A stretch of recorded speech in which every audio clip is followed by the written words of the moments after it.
Hello everybody and welcome back. I don't even know what episode we're in now, but welcome back to Thursday Night Live here with Els Auto Care.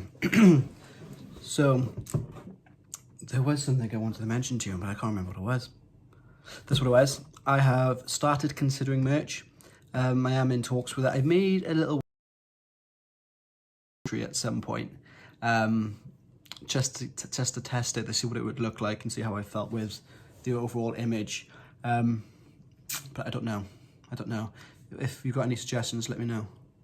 So Rob is here. Rob is sort of part of the furniture now, and he's given a vote for merch. Go Rob. So that's at least one. So if I make £1 million worth, then at least Rob will pay for all of that. That's fine. But yeah, and yeah, I think that was it. I think that's the only announcements that I have. But yeah, keep an eye out for that. If you only follow me on YouTube, then head over to TikTok and Instagram, possibly Facebook, because there will be more updates coming there. But yeah, stay tuned. Also, if you're watching this currently, I just found out that some people watch live that I have no idea that they're watching. So if you're one of those people and like, any idea on what I'm going to do when my flight gets cancelled tomorrow because of some wind? I think you will probably end up just sitting on the beach and just chilling, by the looks of it. Going back to, I can't remember what that pub was called. I don't watch Benidorm. Going back to that pub and loving life. Oh yeah, Steve, how's it going, buddy? You alright? Keeping it real? But what I was going to say is I hope that all of you, if you're watching live now and you just don't contribute, then I hope you all stay safe and stayed safe and there was no sort of huge dramas there for you. Metro's Bar, Lol, or Neptune's. It was Neptune's, that's what it was. It was Neptune's. That's the one that you were harping on about. Anyway, so tonight I wanted to talk about, so hang on, let me just adjust this. I don't like the angle. I feel like that would have to do because I don't want to be here for ages. There we are, perfecto. Probably should have done that before I went on, but there we are. Hi Steve, it's nice to see you back again. Join the conversation, buddy. But what I wanted to talk about tonight, so I seen a video on TikTok, and a lot of my inspiration for these lives come from TikTok. I seen a video where a woman wanted to interview the mechanic who was changing a flat tire. I think that's what he was doing, but I couldn't understand why. So I went to the comment section, and one of the comments was, yeah, so what, he doesn't have an axle stand, you don't need them. What? Shut up, Rob, that's just... I was wearing 2 layers of waterproofs today and I still soaked through, all right? Just saying, just leaving that there, Rob. Rob has just said in the comment section, anyone who asks as well, she is, I'm sunburnt, just thought I would leave this here. We'll leave it there, Rob, all right? But yeah, so he said that he didn't need axle. Absolutely do need axle stands. And he said, oh no, you only need axle stands if you're going into the car. So this has brought me onto the subject. I don't know if that's the right title to give it, and if you think it should be called something else, let me know in the comment section. But it's basically how we treat the customer's car. Now, when I was younger,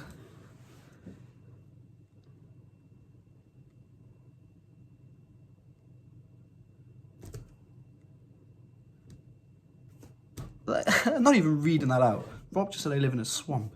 I thought we were mates.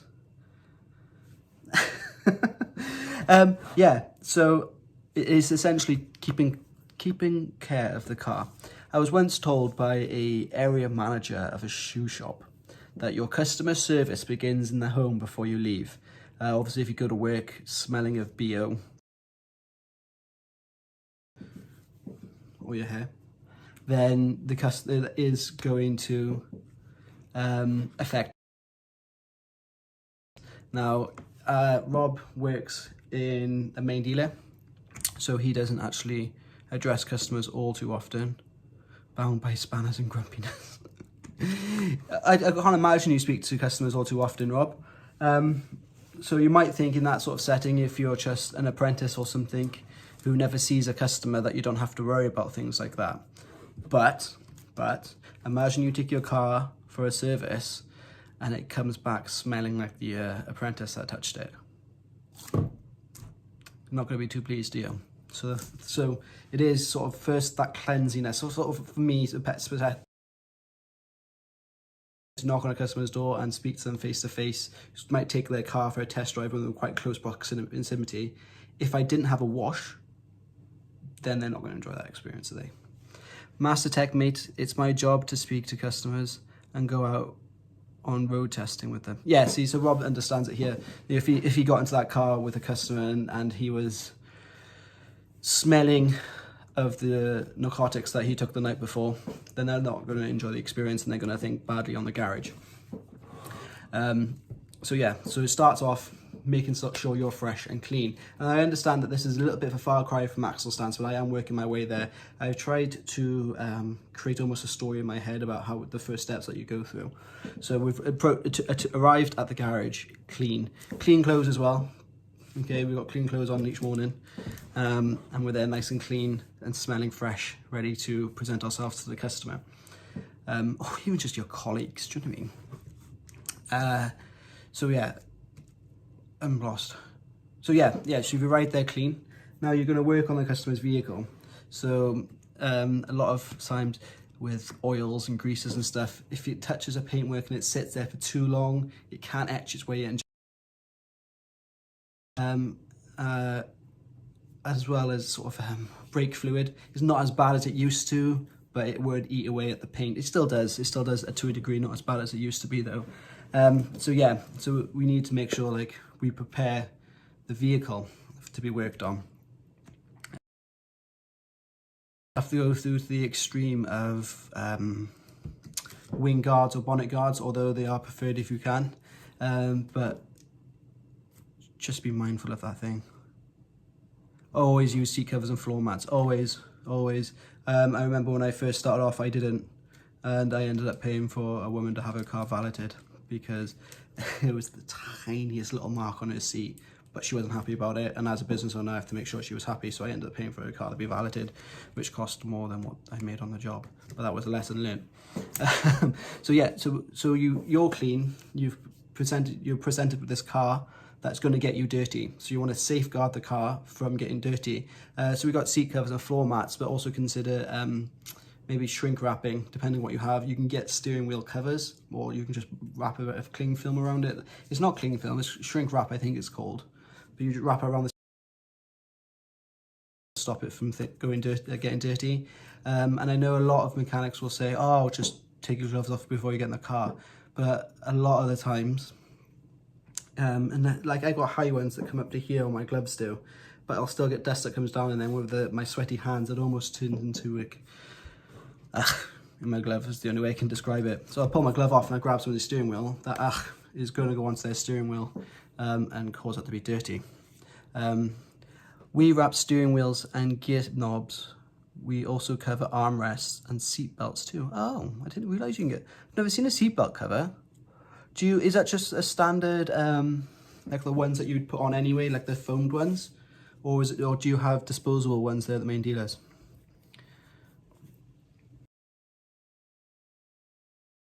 Whilst you're answering, I'm going to move on. So yeah, so we've got it protected. So you could use sort of wing covers, bumper covers, the interior covers of an ever-growing variety by the looks of it, and it's just, yeah, different things like that. And then so now we're working on, we got the vehicle in a state where we're going to protect it from getting dirty. Now we need to be able to protect the vehicle from being damaged. Yay, a fabric. Can't read. Yeah, the fabric Velcro ones. So is that reusable, or do you dispose of that after every car that comes in, or what, or every service that you do? So yeah, so we got the vehicle protected from our dirt. Now we need to protect it physically. So I use a jack, and I know a lot of the mechanics who will be watching this will probably use ramps. And then when you're using these ramps, you want to make sure, one, that you're on the jacking point, and two, that you've got like a rubber or like a polyurethane mat or like a hockey puck between the two metals, because you don't want to scuff up any under seal or stone chip that might be on the sills or the jacking points to prevent rust. So if you get those mats and pads on there to stop rust, that's including with a jack as well. When you use a jack, do that too, and have it nice and secure on there. Reusable, and they get rotated and washed at the end of the week. We have a barrel full of them. I might invest in some of them now. My quality, I suppose. So yeah, so now we've got it secure on the ramp, and now on a ramp it's not too bad, especially if you've got a 4-poster. With a jack, you can't lift up a car on just a jack, because even if you're just changing a wheel, and the reason for that is a lot of wheels will be stuck on. So if you get underneath there with a hammer and that car's swaying back and forth on that jack, you might end up getting a headache when the car falls on top of it. So even if you don't climb underneath it, so even if you're stood on the front and you're hitting the face of the wheel, that car could still fall onto the disc. The disc could fall onto the wheel and damage the wheel. So we need to have that car there secure. So if anything was to happen, it wouldn't drop down and cause any more damage. Helps when people have dandruff problems, lol, that stuff gets everywhere. It does. It does. Thanks for that contribution there. If you got dandruff, use a seat cover. Yes. Something else as well for your own. So that's not just for your own safety, but for the car's safety. And then for your own safety, it's always a good idea to slide the wheel underneath as well, so the wheel will catch it rather than your face. So now we've got the car there secure. And this is where your skill and your technical. Yeah, I've had a jack fail on me before. The sills gave up. Lucky I wasn't underneath it. Yeah, you are lucky. So something that actually made me really passionate about this, Steve, and it's not something I'm going to talk too heavily about because I don't know who's watching this and the people involved, but there was a young lad in a main dealer who had an engine jacked up on just a jack, and the seal in the jack failed and that engine fell on top of him. He's 21 years old, I believe, and he's no longer with us. So it's a very serious subject, and I don't think you can say, oh, I'm not underneath it, so I don't need a stand in the vehicle. You need at least a stand. Anything, get something underneath there to support that vehicle. So now the vehicle is there, you're clean, the vehicle is protected, and it's secure in the air. Then you need to make sure that you're using appropriate skill, tools and techniques to carry out the repair that you're doing or the service that you're doing, and to whatever level that you need to do it. I've had a car fall off the wheel alignment turn plates while I was under it and had done everything as per the manual. I don't like turn plates though, Rob. I think they are a little bit sketchy to a degree, aren't they? But when you say these turned off fell off the turn plate, did it fall off the ramp altogether, or did it just drop down to one side?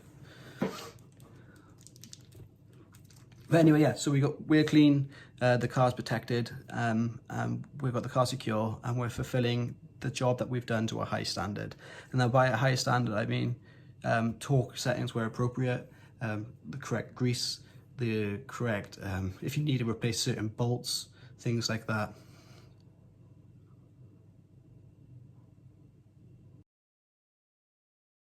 Oh, actually fell off, the ramp itself fell then, did it? Rob just said, now the ropes let go on one corner of the ramp and everything fell off and I was under it. That sounds very dangerous, Rob. It's a silly thing for you to do. So yeah, so appropriate grease, appropriate replacing what needs to be replaced accordingly. I know sometimes we can reuse bolts and sometimes we can't. So the ones that we don't reuse, make sure you're replacing them. And then the job is done. And then when we work on a vehicle, a lot of the times, even though that we have safely secured it, and we've followed all the steps that we could, we've got our seatbelt covers on and everything like that, there's still witness marks that we've been there, and I always like to clean them off. It's a little bit harder as a mobile mechanic, but if you're in a dealership or if you're in a garage in general, you need to make sure that you're cleaning those witness marks off. So you might have grabbed up and pulled yourself up on the wing, or you might have reached over and grabbed something, and you're fiddling around in the engine bay, and then you've got your fingerprints over everything or whatnot. You need to make sure that you've cleaned all that up. So especially little things that bug me, it's things like pollen filters, that when you replace a pollen filter and all the leaves and the debris falls out, that needs to be cleaned up. You can't leave that in a customer's car. Another thing is just to try to eliminate that smell as well. So I always like to give it a blast of air freshener or leave one hanging in there, just to enhance the customer experience. That's really all that I wanted to cover, is just to make sure that you're clean before you go in, the car's protected, you do the job right. Oh, so the car's secured, you do the job right, you unsecure the car safely, you lower the car down safely, you make sure everything's torqued to spec, everything is safe, and you've removed all witness marks of it, and you've given it back to the customer in a presentable manner. After doing all that, your job is done, I guess. So that's really all that I wanted to cover. Unless anyone else has anything they want to add. Yeah, I'll send you a pic, matey. It was a recovery drug. Was it too heavy for the ramp, or did the ramp just fail?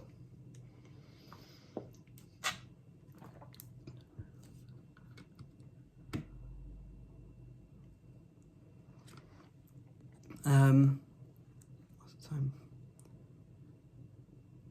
I'm going to have a 5-minute question and answer session here, so if anyone wants to join in for a chat. Steve, are you still here? If anyone wants to join in for a chat, you jump on now. Ramp was old and worn out. So was this in the main? Hate it when people leave fingerprints on windows. Oh, I know. I understand, that sometimes we miss things and things get through the cracks, but just try to make that that effort. Just be mindful of where your hands are going. Windows, it's just ugh, when I change anything really that requires the wiper blades to come off, I like to put a little Tipp-Ex, like a Tipp-Ex pen, like a chalk pen, where the wipers go, just so I don't lose my witness marks, and then I can line it up properly. So I'm really in the habit of cleaning that glass down, but I know a lot of people aren't. Yep, it was in a main dealer and ramp was fully inspected and insured. It's a bit surprising, that is, to be honest. How could you let that happen, Rob? Was the truck too heavy? I can't imagine it was really, was it? Like a 3 or 4 ton ramp in a 5 ton ramp. So Steve, where do you work? Unless you can't say publicly.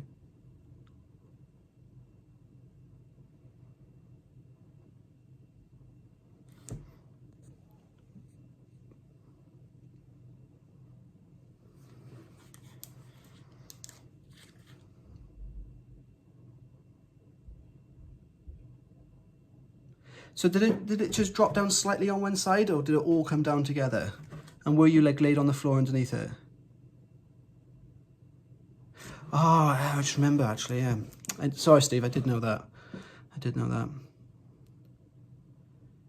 how are you finding it? No, that was somebody else. Steve, I speak to you on Instagram, don't I? I've got another person that I need to message actually, because I think it's today that they went live as well by themselves. I get quite a lot of private messages from people starting up as mobile mechanics and stuff, wanting to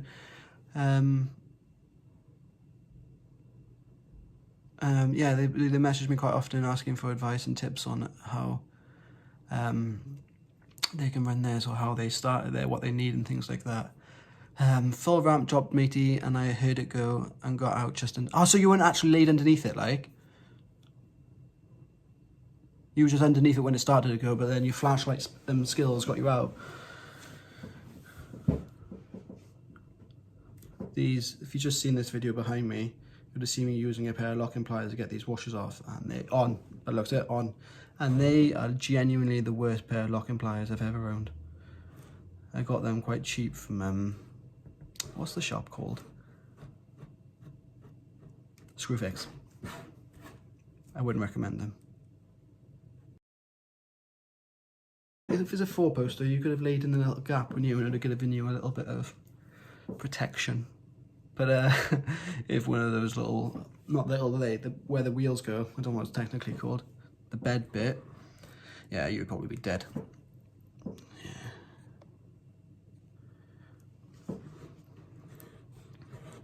Alright lads, I am going to depart, and I will be heading over to my TikTok now, so if you're not contributing but you're here just watching, you feel free to jump over onto my TikTok and watch me there. If you are here contributing, also jump over onto my TikTok over there. Yeah, it's good. I enjoy it. It's just a bit slow at the moment. Had one customer today who didn't want to pay because it was too expensive, $240 for a service, and they wanted me to reduce the price. Did they tell you this after you performed the service, Stephen?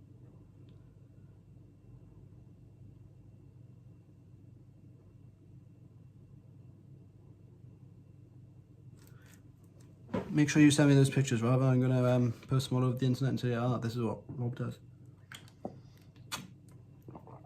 I am going to go shortly, but I want to hear more of this story from Stephen. Well, if you quoted them beforehand and they've already agreed to the price, then what are they doing, like?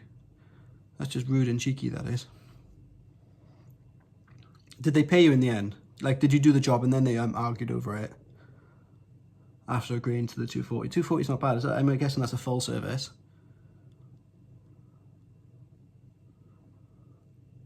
If you think about it, some of the, like the spark plugs now on the newer EcoBooms and everything like that, they're like 20 quid a spark plug now. So you can't turn your nose up at 240 quid in my opinion, especially it's going to take you 2 hours to do or whatever. 2 to 3 hours to do a major service.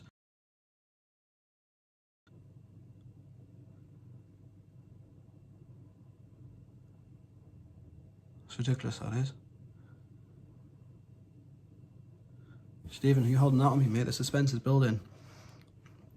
Did they end up paying you in the end? What? Why is the wiggles on my TV? That's not meant to happen. Don't look, guys. It's because I got kids, that is. Yeah, it's a full service and give the car a small valet as well. Then yeah, mate, you're worth the 240 quid every day. Did they pay you? Because that's just, you know, I'll send the boys around. I've got 5 kids. They won't stand a chance against them.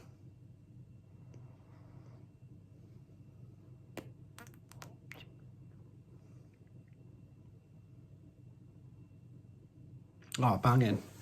Great, I'm happy. Good one, lad. I'm going to message you later, just to catch in. But for now, I'm going to go head over into my Instagram. Not my Instagram, sorry. I'm going to go over to my TikTok live. Hopefully you can join me then. I'll speak with you there and we can have a chat. Right, see you in a bit, guys. Bye.